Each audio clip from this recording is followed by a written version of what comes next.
let us understand the distinction between the journal and the ledger.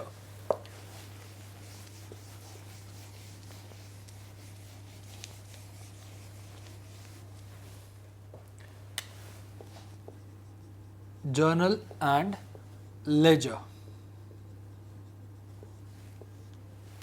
Now students, journal is a book of principal entry. It is a book of principal entry. That is, every transaction is recorded first up in the journal, and ledger is the book of secondary entry.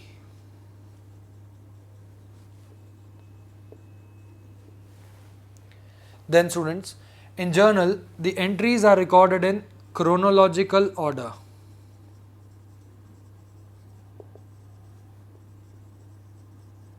Whereas ledger is used for analytical purposes.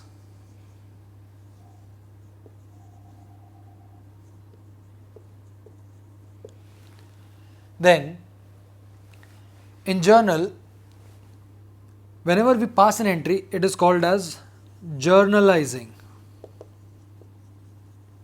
Whereas in ledger, the process of transfer of entries is called as postings. And at last, student, journal performs the function of recording, whereas a ledger performs the function of classification.